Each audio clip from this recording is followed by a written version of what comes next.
Reviews. We'll start with the new film from Nancy Meyers. This is The Intern. Yeah, so Nancy Meyers as a director she's had a bit of an unfair sort of stand. She is a bit of a joke in the industry. Yeah. You know, amongst the industry and critics. Mm-hmm. I'm not going to... I don't know. Because, I think people are being very unfair on what her films are aiming at. Like a certain sort of demographic that they're going for. You know, they are...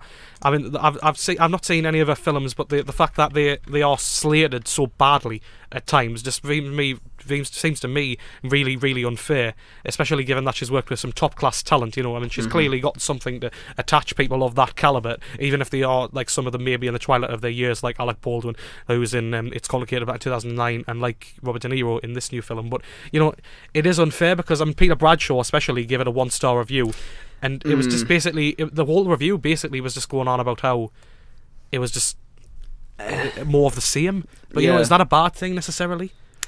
Well, he was never going to reinvent the wheel, but... Yeah, I mean...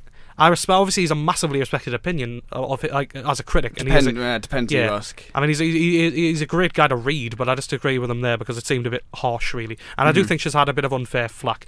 So, obviously, The Intern this time around, we've got the lead performances by Robert De Niro and Anne Hathaway, who is Robert De Niro was sort of in the twilight years. He's a widower, he's a retired executive at a phone book company, and he decides he wants to do something new with his life, you know, because he's getting old and he doesn't want to be sitting around. And he decides to get an internship, a senior internship, which has been set up by Jules Austin, the founder of the company which is called About the Fit, which is basically sort of a net selling company which bases its pride on the fact that it gives women choices to choose their own clothes based on exact fits, which is obviously a very annoying thing. So she doesn't want this, really. It was set up by her executives, so she's sort of forced together with Robert De Niro, and it's a very sort of uneasy sort of combination at the start. But I think this film, essentially, I mean, it is a romantic comedy. I think that's the best way to describe it, because obviously they don't have relations, Anne Hathaway and Robert De Niro, because Robert De Niro gets infatuated with Rene Russo's character, who is the masseuse at About the Fit, and they have a relationship together, and it's just so sweet, really, and so, like, affirming, you know. I mean, Robert De Niro has shown that he still has talent. You know, he plays and Ben is a very good character, I think. He's a very good, certainly for a romantic comedy at least, he's a very good character. He's very entertaining. There's so many funny, warm moments. There's a great supporting cast, you know. People like Adam DeVine, you know, he's just really funny moments. Yeah. It's generally just... It's impossible to hate something like this. That's the best way I can put it, because it's just so inoffensive, so, you know, warm and jaunty. You just can't help but at least, you know, be unoffended by it at least. And I thought more than that, a lot more than that, that I've really enjoyed it, because it is just, they are such a likeable force, Hathaway and De Niro. You know, you've got this sort of no-nonsense businesswoman at the top with Anne Hathaway, and you've got this experienced old chestnut in Robert De Niro. You know, they really work together, and it's obviously it's a very basic story. There's no real threat or antagonists or anything. It's I wouldn't say that. I mean, there's the whole, like, I'm not going to say what it is, but you know, towards the end there's that. I know, but like, I know, but there's no threat between De Niro and Hathaway, which I kind of thought was going to happen. But it didn't. But I mean, which is nice. Things happen, but there's no real massive threat. You know, it is very basic. It's more about the characters than it is the story. You know, and that's what you get behind, because I mean, even though the story is basic and it's been told a lot before, it is likable enough, and you know, it is warm and funny enough to enjoy it so much, because Robert De Niro still has talent. I mean, he was in that atrocious Las Vegas last year, wasn't he? Or something it was called that. And you know, at this time, you know, he's proved that he has still got it, and he can still work within parameters. And I think it's just so wholly inoffensive that you just can't help but at least be drawn into it.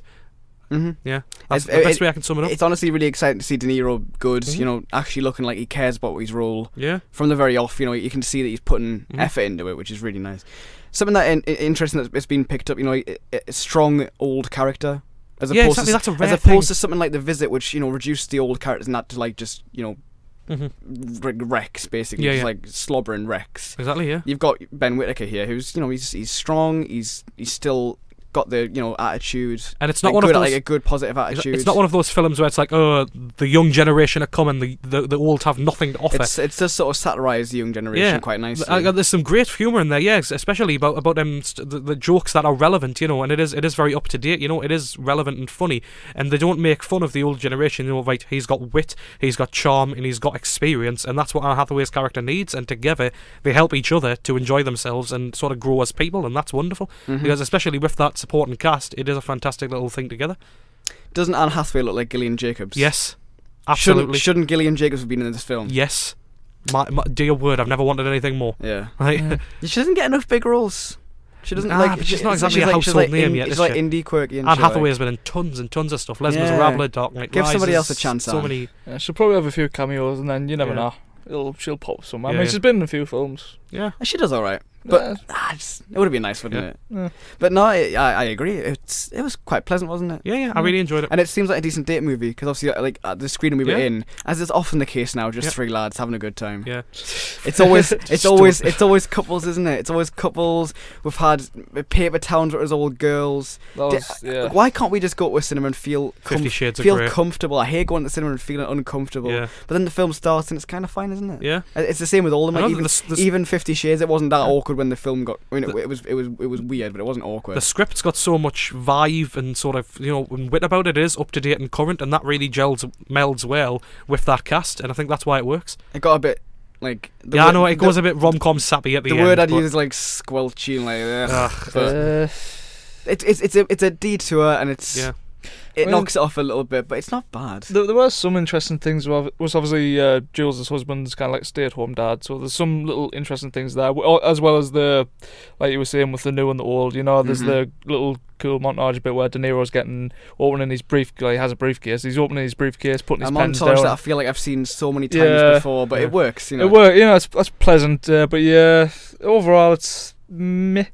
I didn't really like the ending. Yeah, no, that was very. It seems to be that a lot of people don't like the ending. No. There is a lot of like, look at me, quirky in it, Even the way it's set up, it's like I said with I'm not gonna obviously spoil it, but I'll say like the drawing room when Anne Hathaway just stands like, okay, now we're putting the camera where over the shoulder shots. Bump, bump. They didn't go for the romance between Hathaway and De Niro. No, which I thought they might have. It looked like at one point, but there's nothing special about the way it's made, but the script's warm enough and the cast's strong enough serviceable. To be. Yeah, it's 2 hours long, so it's not like a sort of certainly not a 1-star film. Middle of the road, enjoyable, like a 3-star kind of film.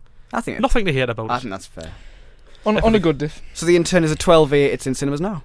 Yeah, go see it. But I think it's quite pleasant, quite fun. Do people go to see rom-coms with their mums or dads? No, not with dads. I don't know. It's quite low key. I mean, compared to everything else that's out right now, it's probably the most low key thing there is. Go see it with any member of your family because it's funny.